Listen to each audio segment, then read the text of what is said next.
Okay, there was a historic hearing today in Washington, D.C. It was done. The reality was it was done over at the FDA. We've got an all-star team of Steve Kirsch, Toby Rogers, Naomi Wolf. They're going to break it down all for us. Of course, there was something else happened on Capitol Hill, too. And we got the one and only Joanna Miller is going to join us here in a moment to talk about that. It doesn't rank anywhere near this FDA for the future framework. But Steve Cortes has been able to break away for a few minutes. He's on the campaign trail out in Illinois. First off, Steve, how you doing? This is maybe the greatest come from behind story in modern Republican primary. A guy outspent by $40 million by a hedge fund guy. He doesn't have two nickels to rub together. You guys have got a fighting chance out there. Give us an update on Illinois.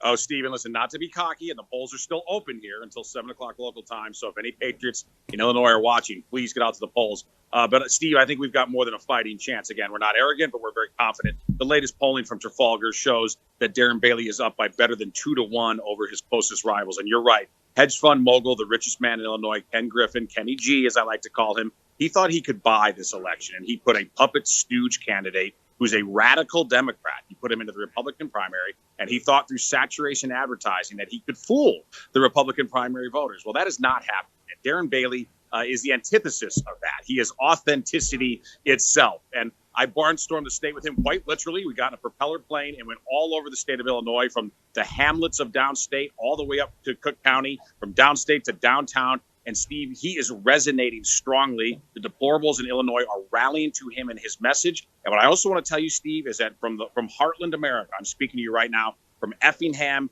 Illinois, Southern Illinois. In the heartland of America, no one cares about the shenanigans on Capitol Hill today. No one cares about the January 6th committee. What they do care about very deeply is the inflation crisis that is ravaging this country. Steve, it's not just issue number one. It's issue number 1, 2, and 3. And I met hundreds of voters yesterday, and it was absolutely unanimous among voters.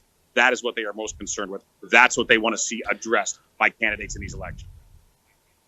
You know, CBS News is telling the same thing. I've got up now. Captain Bannon put it up on her site. We reposted it on mine on Getter.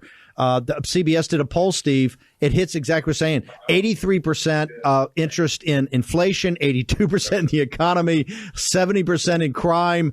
And on the far right of the chart is January 6th. They just don't care about it. It's just not in there. It's just not in their thought process. By the way, Steve, that magnificent stagecraft and back you. What a shot. Let's go to the economy. We brought this brought thing in Illinois to the Bailey campaign, and we pay attention to stagecraft. So we hope we're going to have quite a celebration in a few hours here. And by the way, Steve, this room that I'm in is about to fill up. We're going to have hundreds and hundreds of Patriots in here, and I'll be the MC here tonight, and I hope to introduce officially the Republican nominee shortly. But go ahead with your question, sir.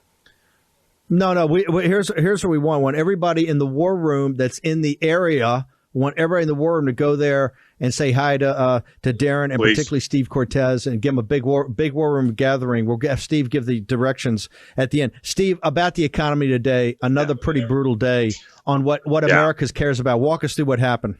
Yeah, so terrible news again. Once again, we got Conference Board consumer confidence. When I'm on your show, Steve, I normally cite University of Michigan. This was the Conference Board, which was disastrously low. Also, terrible earnings from Nike. And I think this is very interesting because, listen, this is not a company that you and I like.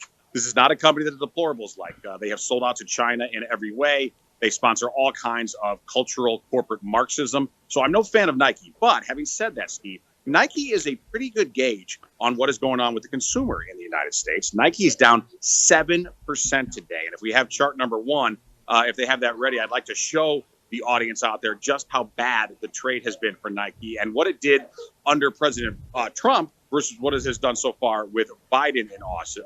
Do we have the chart? If not, I can just roll it and explain it. Go ahead and just roll. We'll get it up as you go. So listen. So Nike, here's the long and short of it. When President Trump took office, Nike was $53. It more than doubled while he was in office. It went to $139. So even though Nike executives are no fans of Donald Trump, the company did very well because American consumers were doing very well under Donald Trump. More than doubled from 53 to 139. It is now back all the way down to 103. So it's doing terribly, of course, under Joe Biden. And it's not just Nike as a singular story. It's the consumer sector as a whole. If we look at retail stocks, and I think the best way to look at the retail sector as a whole is the XRT. That is the most liquid ETF meaning it's an exchange-traded fund that combines a whole basket of retailers, all the kinds of retailers the audience would know, but it gives all of them in one ticker. The XRT was down 4% today, Steve. And since last Thanksgiving, the XRT, the retailer sector, it is down 40%. Steve, that's way beyond bear market, right? Bear market territory is 20%. It's down 40% in a mere matter of months. This is an absolute economic disaster. It is a crisis. We in the America First Movement have the answers. The answers are economic populist nationalism, but we have to promote them effectively. And we have to focus, Steve. Focus. What the people care about right now is not Jan 6. What the people care about is inflation, what is happening in their lives, the destructive power of inflation, what it's doing to American prosperity, and particularly what it's doing to middle and lower income voters. That's why, Steve, I think Illinois is in play. Illinois is a very normally, reliably blue state. But guess what? I think a lot of voters, even in Cook County, even in the Chicago metro area, who are suffering badly from inflation, they may not agree with us on some of the issues. They may not agree with us on some of the social issues, but they are ready to fire people like Joe Biden and people like J.B. Pritzker, who have made their life financial hell. So this is an opening, and we have to seize it. I want to go back to Nike and why XTR is important, because Biden and these guys right now are bragging about, oh, we created so many jobs, employment's so great. Right. We keep saying in the war room, hey, look over the other side of the hill. You're going to start seeing big layoffs. And the canary in the mine shaft is the consumer. The consumer's propped up this economy for so long, and a lot of that's because of government money overspending has come to them. Cortes, walk me through what the next shoe to drop, no pun intended, with what Nike's showing us about the overall economy.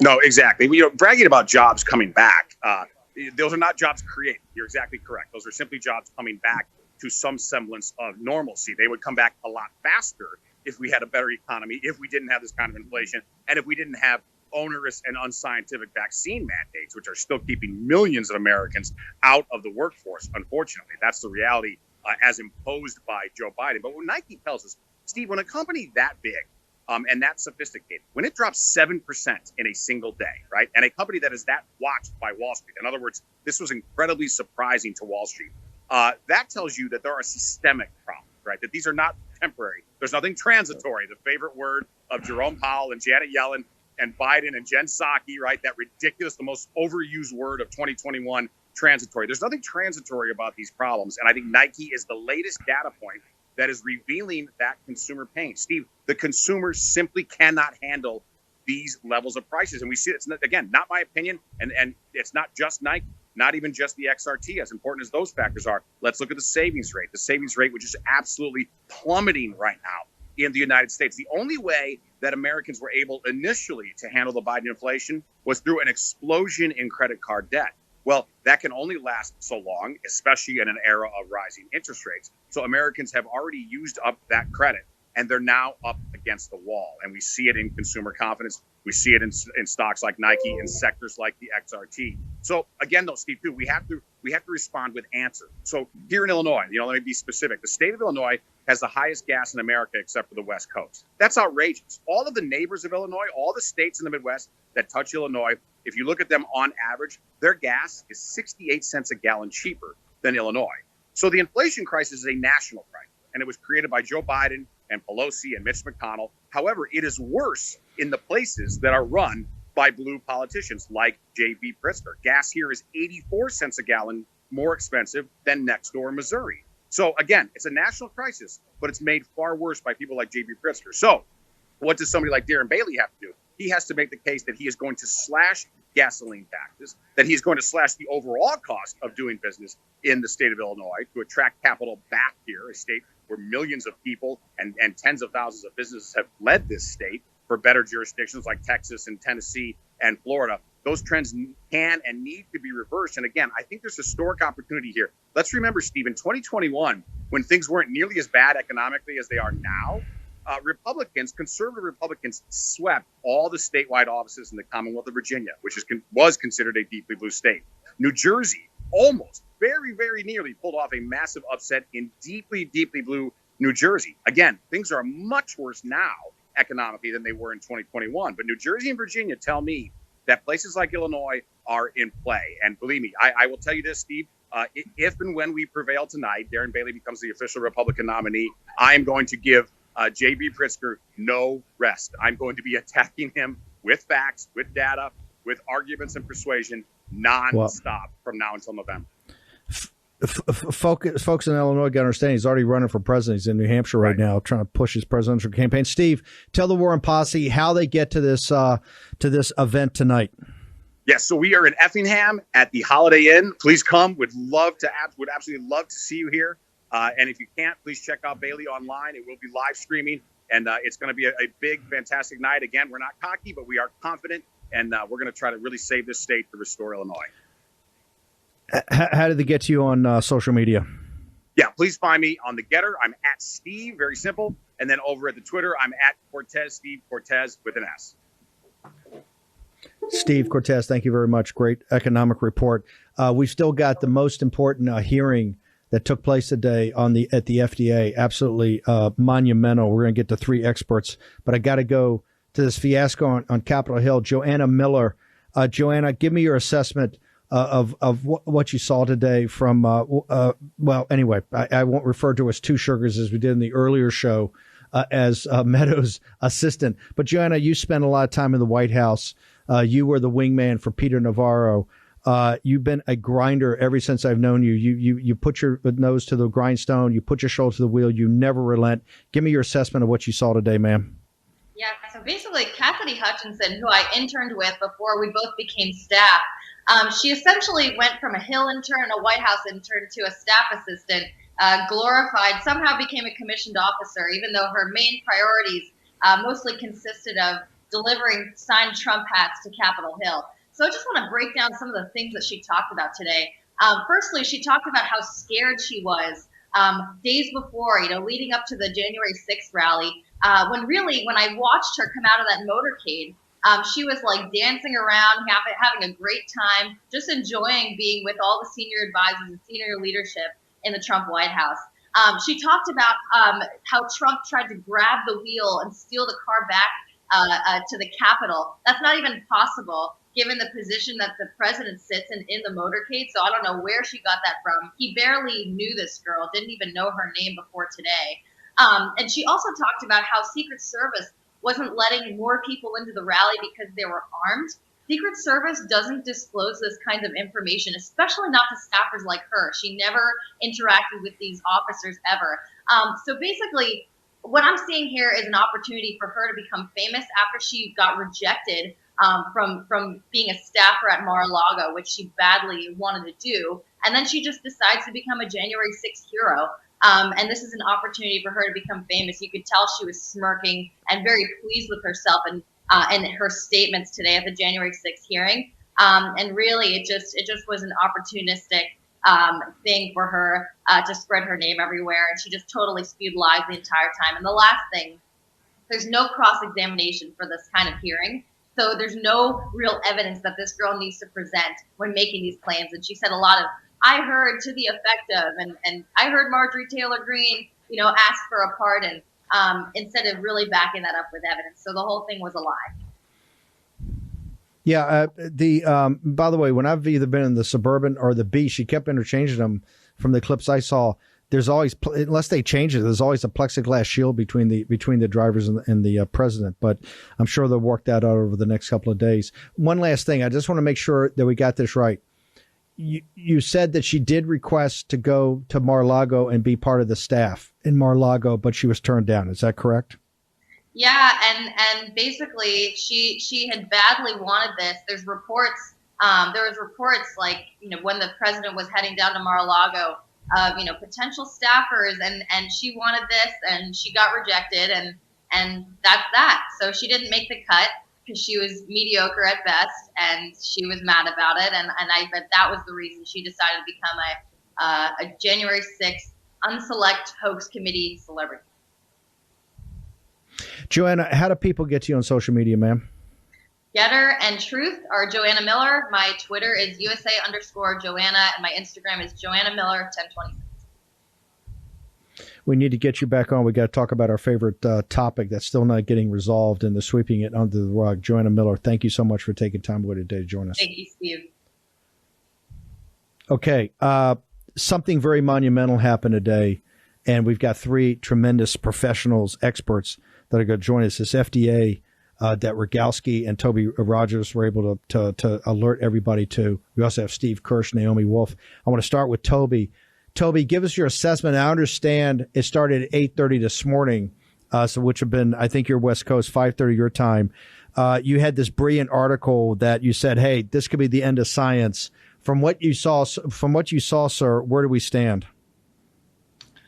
Yeah, it's a dark day in America as the FDA has officially abandoned science altogether. So the FDA's expert advisory committee met all day today. I got up at 5:30 a.m. West Coast time to watch it, and they approved a bivalent COVID-19 shot with the Wuhan strain and the Omicron variant. Let me say a couple things about that. The vote was 19 yes and 2 no. But this is a strange thing to approve because the Wuhan strain is no longer in circulation. So they are vaccinating against a strain that no longer exists. And the Omicron variant that they're going to put into these shots is Omicron version BA4 and BA5. There is no efficacy data whatsoever on vaccines against Omicron BA4-5. There is no safety data whatsoever on vaccines against Omicron BA4 and BA5, and they do not intend to gather any efficacy or safety data between now and when these shots will be released in the fall. It's the end of COVID-19 vaccine science in America. The manufacturers were asked what their production timelines would be if this was approved today. And the manufacturers said out loud, so long as we don't have to provide any clinical data, we will have them by fall. They don't intend to provide any clinical data whatsoever. And the FDA was asked about gathering more safety data. And Peter Marks at the FDA said that he was comfortable, that was his word, he was comfortable with post-marketing safety systems. Meanwhile, Peter Marks disparaged the vaccine adverse event reporting system that has shown 29,000 reports of death following COVID-19 shots in the last 17 months since they were introduced. So the plan is, what they're going to do is, what the FDA is going to do is, they're going to introduce these shots into the population with no safety data, and then they're going to try to catch injuries after the fact in the population. So we are the experiment now. This is a violation of the Nuremberg Code. This is a violation of the Declaration of Helsinki. This is a violation of the Hippocratic Oath. If and when Republicans retake control of the Congress this fall, there must be hearings, there must be arrests, and there must be prosecutions. This entire committee must be sacked and replaced with men and women who actually care about science and health. We're going to come right. Toby, just before we go to Steve Kirsch, I got to ask you, what do you mean he disparaged? Give me some details. What do you mean he disparaged the VAERS reporting system? This is the second time that he's done this. At a previous meeting, he had a meltdown because VAERS was trending on Twitter. VAERS is the Vaccine Adverse Event Reporting System. It was set up in 1990 to track harms from vaccines. And in the last 2 years since these shots were introduced, the signal has gone through the roof. We have seen more fatalities from COVID-19 shots than the entire 30-year history of the VAERS program heretofore, leading up to the COVID-19 shots.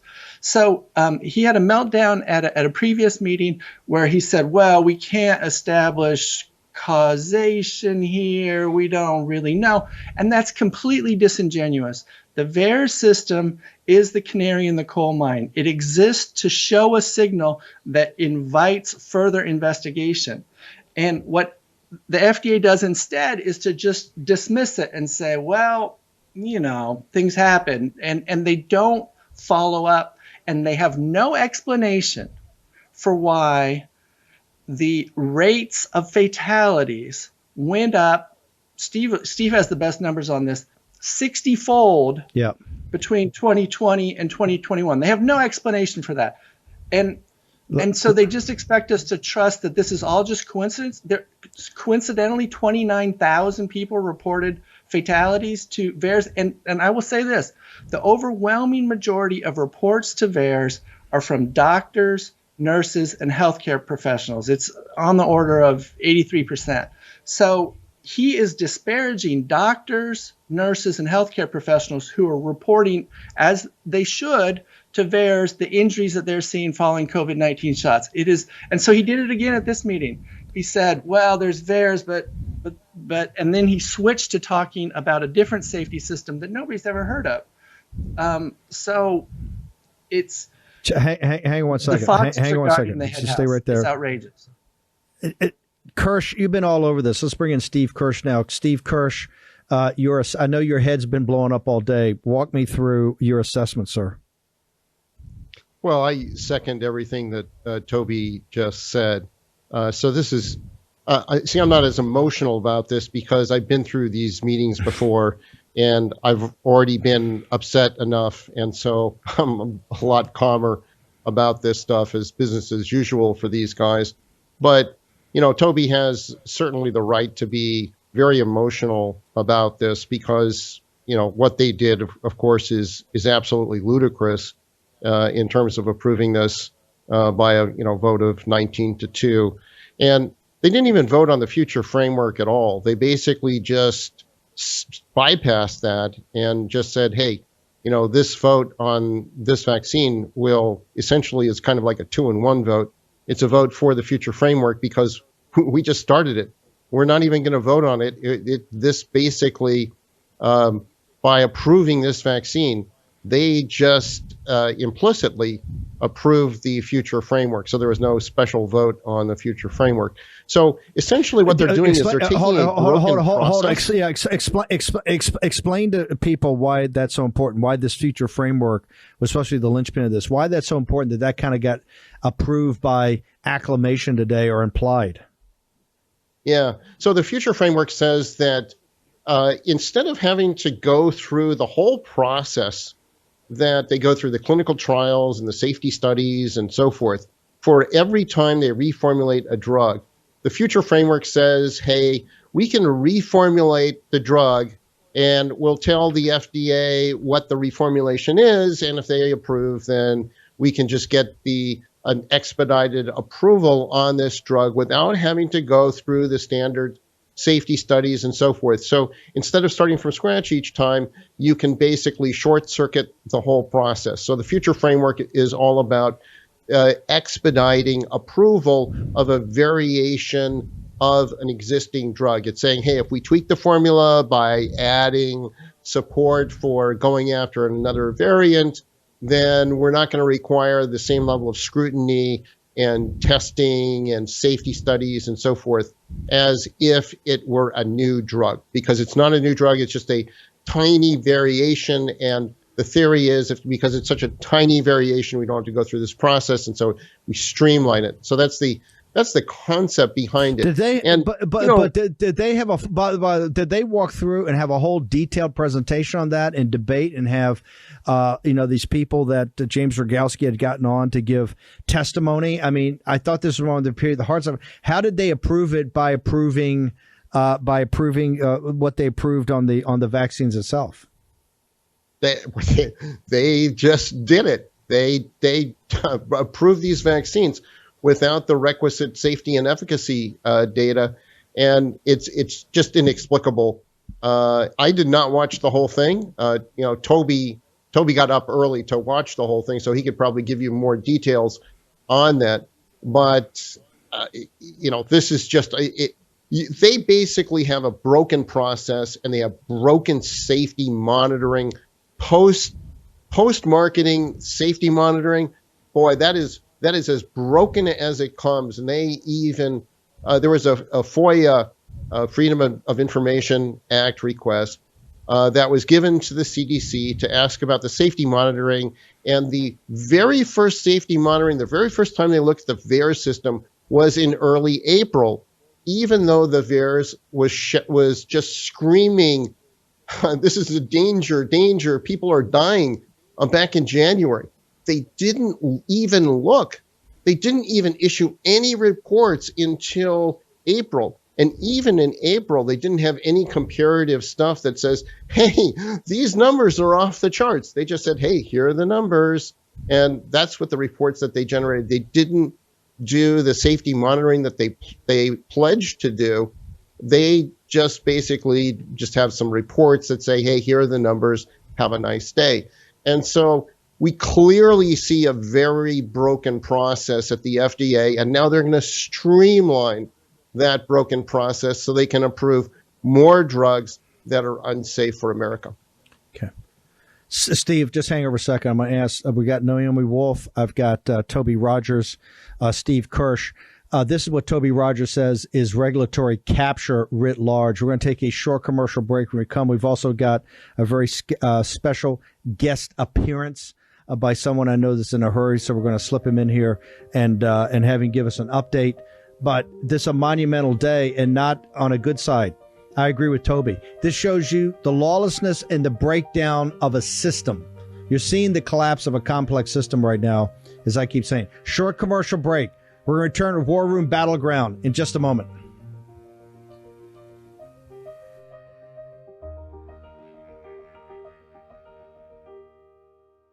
War Room Battleground with Stephen K. Bannon.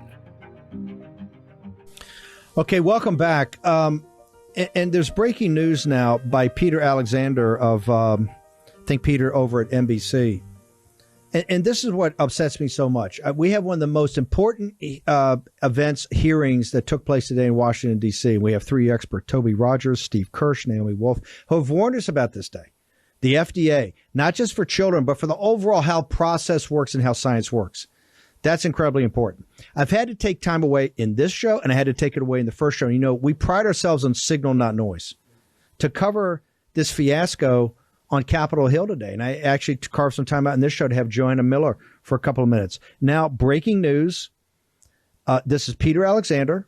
A source close to Secret Service tells me both Bobby Engel, the lead agent, and the presidential limousine SUV driver are prepared to testify under oath that neither man was assaulted and that Mr. Trump never lunged for the steering wheel.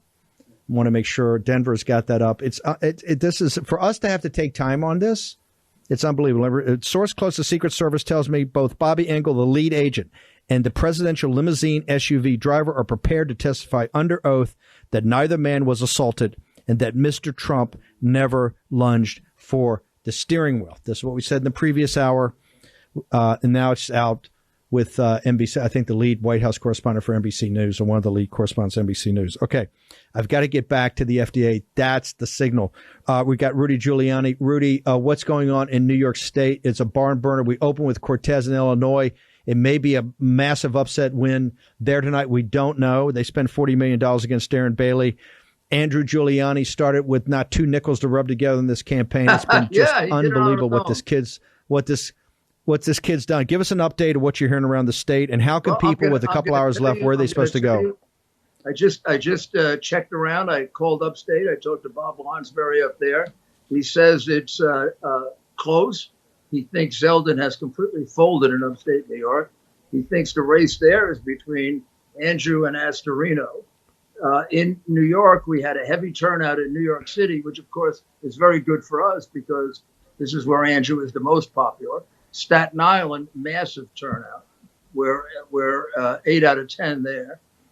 Nassau, Suffolk, reasonable turnout. That would be his area. So all the experts are saying very close, too close to call. So when they say that, and we got the momentum, I think we're winning. And by the way, they're not going to call it for Andrew unless he's ahead by about 4 or 5 points. The way they've treated him is the way they've treated Trump, because he's Trump. He's the only guy that is standing up for Trump. The other three Republicans won't even mention Trump's name. I don't even know what they're doing on the ticket.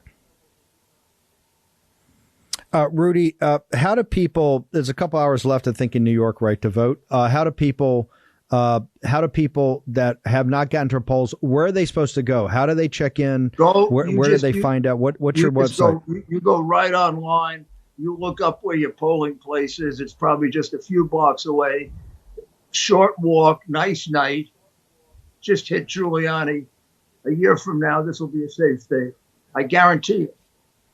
I am more than willing to guarantee that this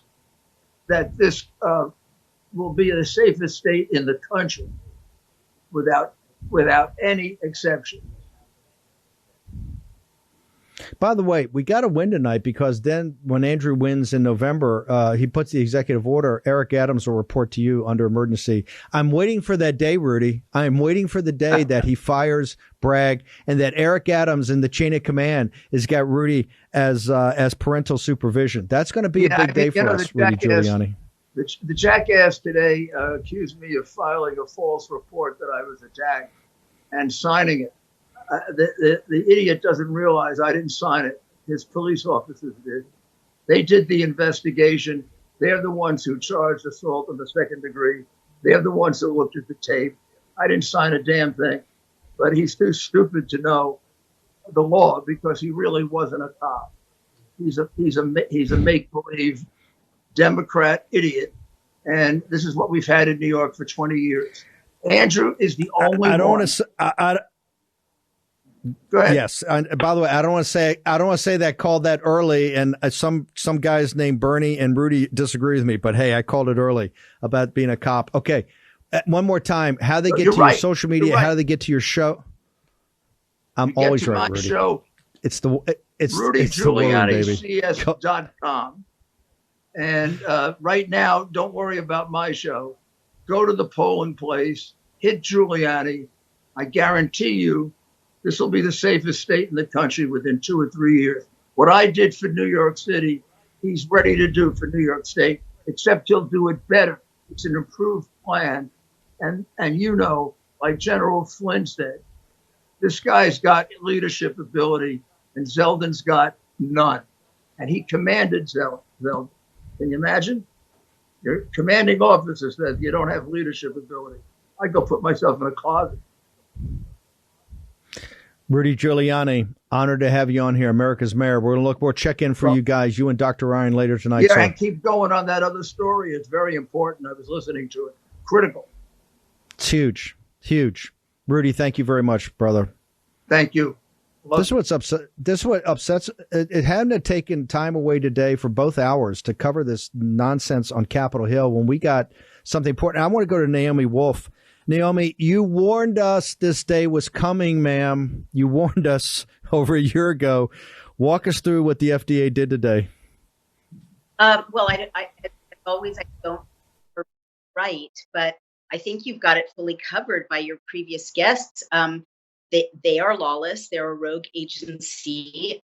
They've opened the door to basically anything being injected in your body in the future without any human trials saying it's safe. I mean, they've really opened the door to like Mengele type experiments, because the whole definition of an illegal experiment is that you don't know what's going to happen and you don't have informed consent. And by definition, by bypassing human trials and just saying, well, we'll say it's like the thing that got authorized, no matter what's in it. And we won't try it on anyone. We won't check that it's safe for women, or that it's safe for pregnant women, or that it's safe for babies, or that it's safe for men. We'll just okay it. It's literally the Wild West married to a mad scientist experimenting on the human race, basically. I guess what I would add to all of these smart people explaining the regulatory capture is, go back to the geopolitics. I say this over and over, and everyone has to pay attention to this, especially our national security apparatus. 34,000 of the 42,000 adverse events in the Pfizer documents were in the United States. The next largest tranche were in Western Europe. Of all 56 other countries in which this was rolled out, there were only 7,000 adverse events. So we have to investigate the possibility that this is a full attack on the West, certainly on America. And I don't think that the news that the Daily Mail reported about, even more enmeshment with Hunter Biden and taking money from, what may be senior CCP assets is not germane to this. I think this This is carte blanche to inject whatever you want into the bodies of the American people, and no one will stop you. And that's a dream scenario for China that said that they would have world hegemony by 2049 via being in charge of the world's health. Let me go back to Toby for a second on building on what Naomi just said about regulatory capture. There were two dissents today. It was 19-2. Toby, can you walk me through, were the two scientists, doctors, did they make ringing declarations of what the problem was here? I mean, were these real dissents? Were they put forward opinions that would be different than the 19 people that voted for it? Yeah, so the meeting was chaos. They admitted that they have no correlates of protection. They admitted that the flu vaccine is not a good comparator for COVID-19 vaccines, so you shouldn't model the COVID program after the flu shot program. They admitted that they have no safety data. So at one point early in the meeting, I thought, wait a second, we're actually going to win this thing because so many people voiced concerns. And then at the end of the day, these obedient people who lack critical thinking skills, they all folded up and they just did what they were told by Peter Marks at the FDA, and they approved it 19-2. And Paul Offit, who's at Children's Hospital of Philadelphia, he, to his credit, he expressed concerns that there was not adequate safety data. There is no safety data, so there's no way it can be adequate. There's going to be lots of clips that you can pull to show your audience just how troubling the FDA's decision was. But then, interestingly, after the vote, these people are free to explain their vote. And Paul Offit didn't say anything. He just went away quietly. There's a hierarchy here, and for whatever reason, he decided not to speak out publicly after he lost the vote. But the problem here is, look, they're dancing around an unresolvable problem. Let's name the elephant in the room. So the SARS-CoV-2 virus was always a bad candidate for a vaccine. It evolves too fast. COVID-19 shots fail for the same reason that we don't have a vaccine against the common cold and we don't have a vaccine against HIV. In the Wuhan Institute of Virology, what they did was they spliced a piece of HIV into the common cold. That's gain-of-function research. Tony Fauci never should have funded this dangerous research at a bioweapons lab in China, but they did it anyways. It got out, and it's killed 6 million people around the world, including 1 million Americans. That is a national scandal. But as long as we're trying to treat this problem with these vaccines that don't work very well, we're never going to exit the pandemic. And pharma loves that. This is the best business model they've ever had. Endless shots that don't work, and then you have to get even more. This is a pandemic forever, and they reap the financial rewards of that. The American people hate this. The only way out of this pandemic is therapeutics. There's a website, c19early.com. It lists all of the alternative treatments that are out there and all of the studies in connection with these treatments. That's the way out of this pandemic, not these terrible vaccines that don't work. The way out is therapeutics. And that's been the answer from the beginning, but these people wanted to get rich. And so what they've done is they've sacrificed the health of the American people so that they can get rich. Well, no, we can do better than that. We can pivot to therapeutics, and we can sack all these people at the FDA and CDC who sold the American people to the pharmaceutical industry. It's completely outrageous what they've done.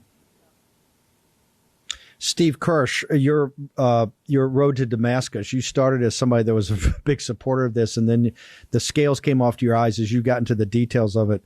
What would you say to the audience out there that's like kind of gobsmacked or stunned or not professionals, but are hearing this and they've always thought, hey, CDC, FDA are supposed to be these parts of the administrative state to look out for us. What would you tell that part of the audience? What are they to do? Well, first, let me say that everything that Toby just said, I totally agree with in spades. What's being done now is just unthinkable. So I basically was drinking from the Kool-Aid. I was doubly vaxxed. My entire family was doubly vaxxed, and then I started hearing stories from my friends. I had one friend who had 3 relatives who died within a week after getting the vaccine, and they were perfectly healthy. before they got the shot. And then a week later, I heard another story from my carpet cleaner who had a heart attack 2 minutes after he got the shot. And he has never recovered from that. It's now over a year later. He's still in pain. He ranks it on a scale of 8 to 10 every day. And he got his shot well over a year ago. And his wife also suffered from vaccine adverse events. And we just did a poll. I just commissioned a poll. I used a professional polling organization, and we reached out to 500 Americans, which means it has a 4% error, accuracy. And we found that the rate of myocarditis, for example, was 500 times higher than what we're being told by the CDC. And so there's this big gap between what the CDC is telling us and believes, and the FDA believes, and so forth, and what the reality is out there in terms of these are people reporting their own myocarditis. They are not reporting someone else's. They're reporting their own. 3.6% of the people who were vaccinated reported getting myocarditis. 3.6%. That is huge. And so all of these things that you can discover, and you can discover these on your own. I spent $500 to do this survey. Anybody in America can do the exact same survey that I did, and your eyes will open as to what the reality really is, because it is not what we've been told. And so if you had told me this, that the FDA and the CDC and the NIH were not trustable more than a year ago, I would have said, no, I don't believe you. These agencies have been around for a long time, totally trustable. But beginning a year ago, when the facts in front of my eyes were not matching up with the narrative, that's when I started saying, well, wait a minute, then someone's lying to me, and I'm not just going to assume that it's the FDA and CDC that's always telling me the truth. I'm going to, play the judge here and look at it objectively and listen to the arguments on both sides. And what I found was that all the data that I collected was very consistent with the hypothesis that the FDA and CDC and NIH were lying to us. And so you can only conclude one thing, which is that this is a very, very corrupt system. And no matter what you see, there is like for instance, someone pointed out there is an analysis of the VAERS data, which was done by Hannah Rosenblum, who's a CDC author. She has other CDC authors, and they analyzed the VAERS data, and they said, well, we looked at all the deaths, and none of the deaths we thought were caused by the vaccine. Okay, well, so if the vaccine didn't cause all these deaths, then what did? And they're basically silent on that. They don't tell you at all what caused those deaths. And of course, we know what caused the deaths. The vaccine did, but they can't say that. And so you were looking at organizations which are just totally corrupt.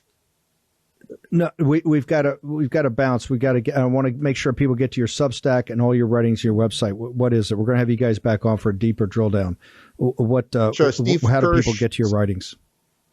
Yeah, stevekirsch.substack.com, stevekirsch.substack.com. And it has that latest survey. And anybody can run that survey for $500, and the results are absolutely devastating in terms of the over 5 million people out of a job because they can't work because they were vaccine injured. I mean, these numbers are just phenomenal.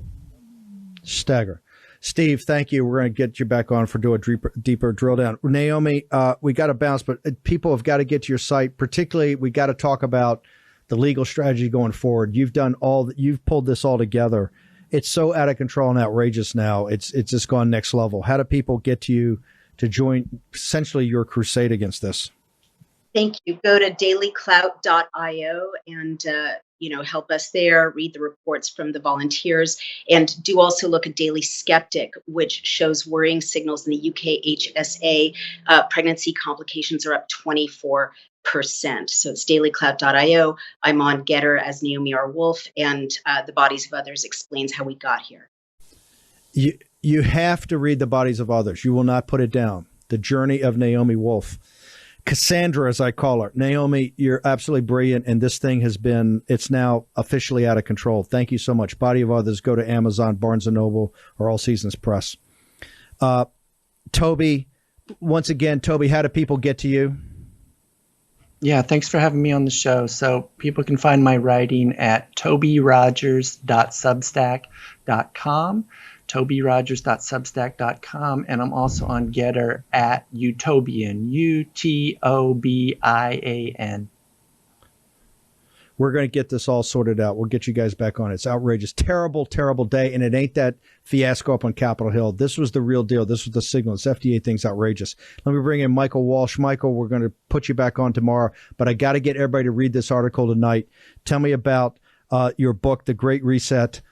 It's out. You got another chapter out. How do people get to it? Yeah, you go on the-pipeline.org, thepipeline.org, and today you will read the second of the 18 essays that we have coming out in the book called The Great Reset, Against the Great Reset. This one today is by Victor Davis Hanson.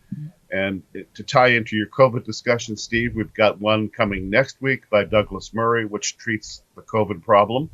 And also an essay in the book by John Tierney, the great writer for the New York Times and other publications, which is explicitly about COVID. Real quickly, how do they get to your social media? Because this book is nothing but heavy hitters. Victor Davis Hanson, Douglas Murray, you did an amazing job. How do people get to you on social media? You get to me on Facebook. Just look for the cover Against the Great Reset, or go on my site, the-pipeline.org. Go get this book now. Walsh, thank you. Fabulous job. People, you ought to be enraged. What happened at the FDA today and the fiasco on Capitol Hill, it's not acceptable. And we're going to go fire off the football tomorrow morning at 10 a.m. in the war room. We'll see you then.